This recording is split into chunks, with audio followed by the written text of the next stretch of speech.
Okay.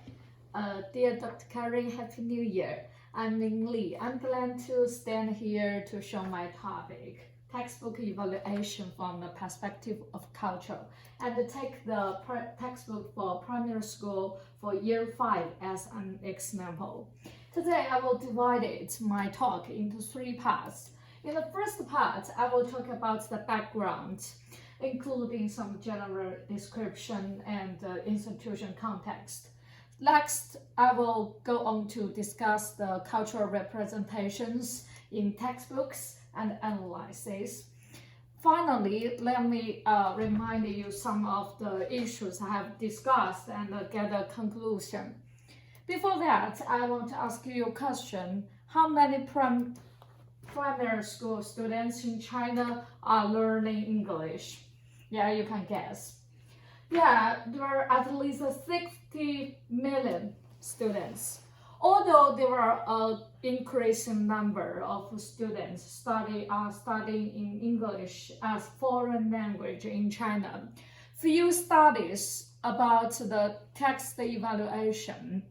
So we will focus on it and give some suggestions for in the future.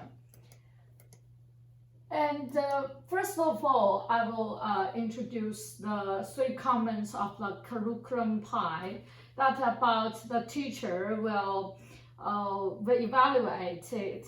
And there are 3 sub-comments about that, including the syllabus design, methodology, and the evaluation.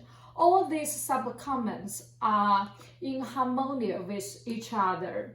And the methodology should be tailored for the syllabus design, and the evaluation will focus on what has been told. And today I will focus on evaluation. According to the Lulan, evaluation means the teacher needs to do a lot of procedures to how to meet the needs of the students. So we will focus on the needs of the students. So today we will focus on that. And then let's move on the next topic about the generation of the textbook. This textbook is a set of textbooks that currently used in the Chinese national primary schools since grade 3, according to the law. And these books include 8 volumes. These books, they are published by the People's Education Press of China in 2014, and now it's widely used in whole China mainland. And as for the contents, each volume contains 6 units and recycles. And all together with supplementary materials such as songs, proverbs, and expressions. All these contents follows the similar structure, and the teacher integrates listening, speaking, reading, and writing. All these methods to achieve the goals of the new English curriculum for Chinese primary schools, and let the students can speak, write, read autonomy by themselves, and also they can use the text and images in the textbook, can express what the students want and what the students have learned it. So all these are including about the general background of that. And okay, let's move on the next part. We talk about the culture. Cultural, different people has different definition of that. And in my opinion, I agree with the Brody that culture can be seen as a product of civilization. And according to Kramisher, they mainly divided into 2 groups, that is big C culture and the small c culture.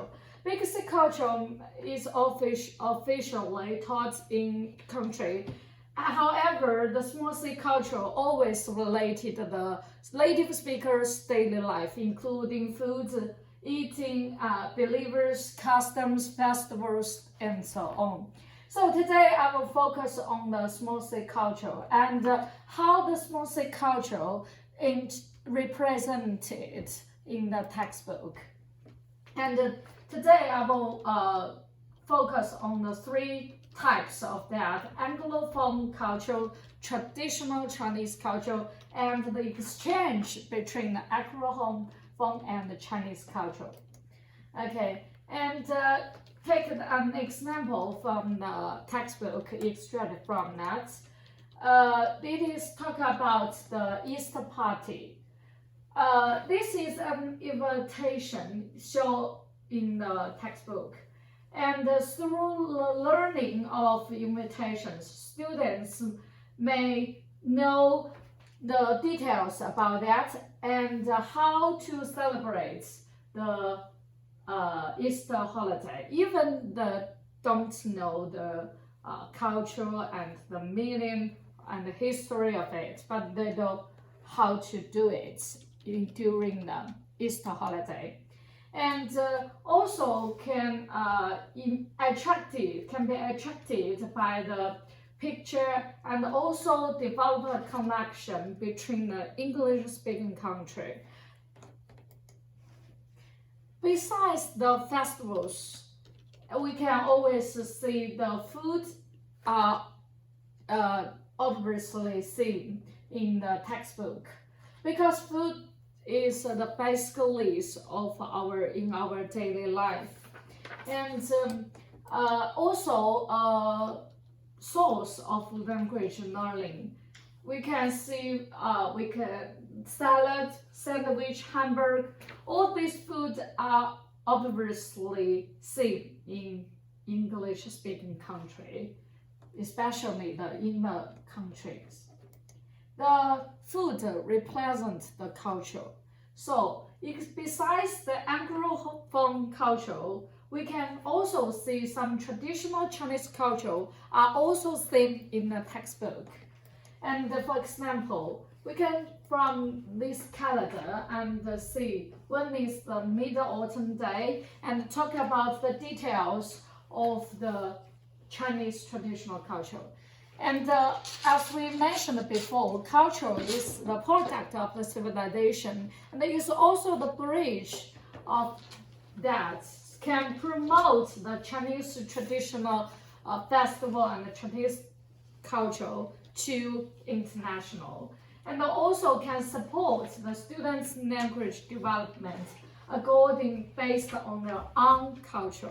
So based on Chinese culture and learn the foreign culture, strengthen the connection with the Chinese tradition. Before that, besides that, we can also pay attention to another topic issue is cultural exchange, because we can from see this let's talk. Cultural exchange is spread through the conversation and activities related to food. Actually, the goal is to just repeat the sentence structure, what's your favorite food? But the students can, according to the menu about the foods and the dialogue, can speak and write the simple sentence based on pictures and tips and what we have learned before. So it is a good way to exchange the culture. And from the discussion mentioned before, we can let's summary that textbook will have to take account of the students' needs and promote their interest on study. So we can, from the text, the content, from the perspective of content, the content is authentic. That means that we have to talk about the food, festival, it is close to our daily life. So it is easy to understand. And the images are attractive, so the students will focus on them and like to learn it.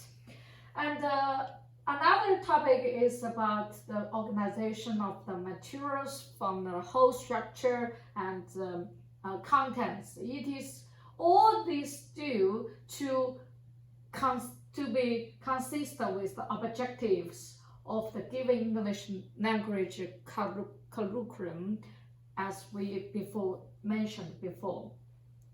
Each coin has two sides. So, except the strengths of the textbook have shown the cultural contents, and there will obviously see the imbalance in cultural content and its limitation. Because we always can see the textbook that talk about the foods and the festivals are related to the English-speaking culture, especially the UK or the US. However, according to the F-Tank, the culture should be kind of word itself. It also includes the other countries' culture except the English-speaking culture to know more and become more colorful. Yeah, and so as a teacher, we need to know the textbook just a tool. As a teacher, you may know not only how to use it and know how to use it. All this you can do is according to the needs of the students. That's all. Thank you.